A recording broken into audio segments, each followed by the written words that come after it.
So the first hurt person we're going to review is Sapphire. Sapphire's real name is Ramona Lofton.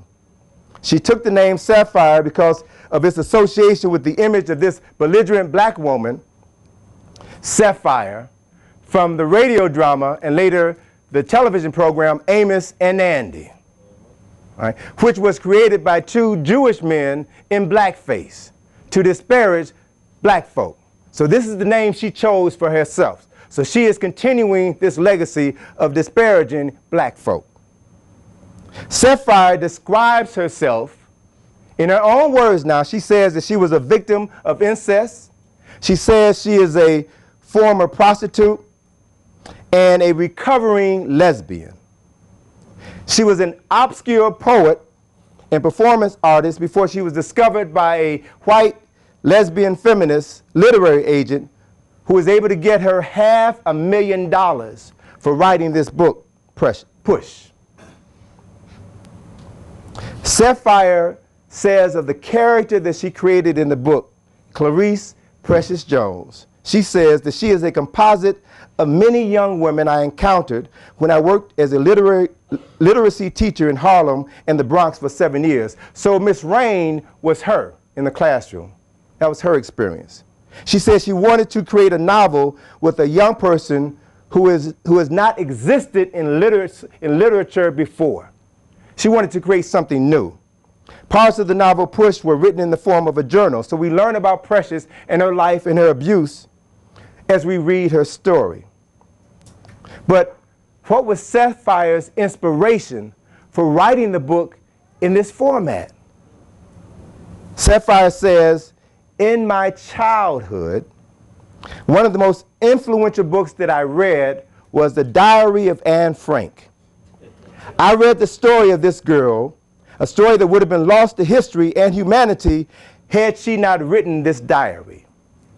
Now, so Sapphire has now written a fictitious story about a sexually abused child, Precious Jones, who is a compilation of the numerous hurt children that she taught in a school in New York City.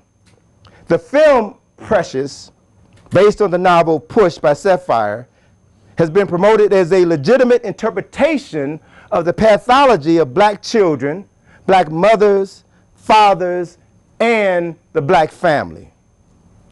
And while The Diary of Anne Frank has created admiration for a Jewish child and her Jewish family, Push and Precious has created disdain for a black family and pity for their black child.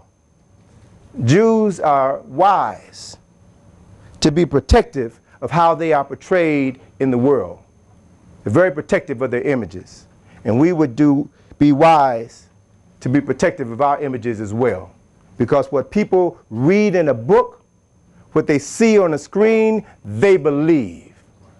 They believe. Now, believe me, there are Jews who have sexually molested their children, who abuse their children. They're human beings. Everybody has committed this heinous act, but they don't put it on the screen like it was put on the movies here.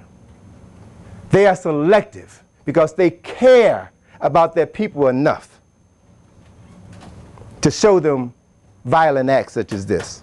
Her person number 2 is Lee Daniels. He's the director of Precious. In a New York Times Magazine cover story entitled The Audacity of Precious, we get a look into the world of Lee Daniels. It says here at the Cannes International Film Festival in May of last year, at the gala screening of his movie Precious, Lee Daniels greeted the audience by saying, "I'm a little homo, I'm a little Euro, and I'm a little ghetto." And the crowd cheered. Okay? Understand something about the people who present you to the world. Daniels went on to say in this article, "To be honest, I was a little embarrassed to show this movie at Cannes. I didn't want to exploit black people, and I wasn't sure I wanted white French people to see our world.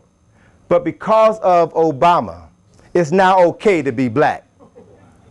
I can share that voice. I don't have to lie. I'm proud of where I came from, and I wear it like a shield. Precious is part of that. I'm so used to having two faces, a face for white America, a face for black America. But when Obama became president, I lost both faces. And now I only have one face. But old habits die hard. And sometimes I can't remember who I'm supposed to be. Sounds like a confused Negro, a very confused Negro. This confused Negro was born in Philadelphia. He is said to have been abused by his father, who was a policeman, who tried to beat the sissy out of him when he was a little boy. His father was killed, and then the family fell apart. Lee Daniels became a drug dealer and a hustler, and he lived with an uncle who was a professional murderer, a hitman. His brother became a criminal, and his sister became a prostitute. And he gave an interesting description of his sister in this interview. He said, "My sister was an obese crack addict. She had a chicken wing in one hand and a crack pipe in the other. And yet she had a line of white men waiting for her." This is the man who brought you Precious. Know who you are paying your money to see. Know who you are supporting. In the late 1970s, Daniels went to California to try to get in show business. He opened a home health care business with the money that he inherited from one of his gay white boyfriends who died, left him a little money. And then he worked as a casting agent, and then a manager. And then as he rose up in the film industry, he became a producer. And the first film that he produced was Monsters Ball, a film for which Halle Berry received an Oscar. And Daniels says that he co-directed this film. And then he moved to New York, where he wrote and directed a film called Shadow Boxer. This is a story about two contract killers, all right?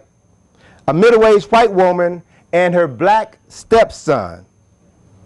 They not only kill people for a living, but they're lovers.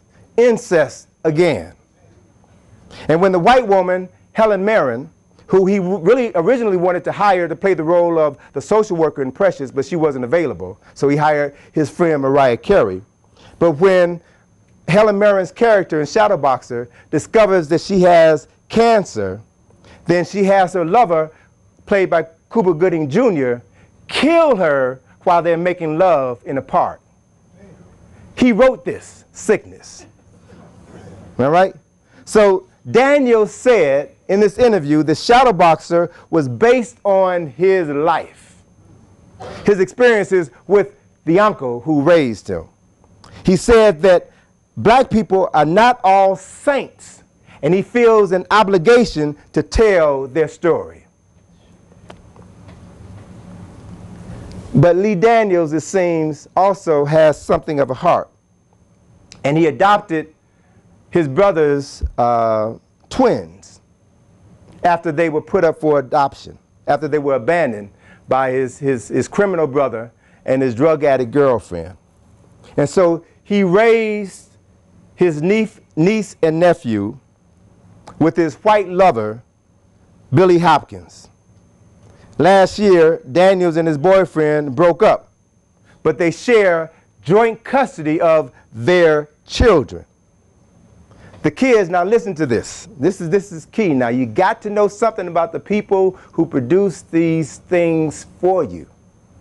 The kids now spend 4 days a week in the Upper West Side of New York with Hopkins and 3 days with Daniels and his new Jewish boyfriend. Regarding the upbringing of these children, this is in the interview now. Regarding the upbringing of these children, his niece and nephew, Daniels says that they've been to more bar mitzvahs than they've been to church.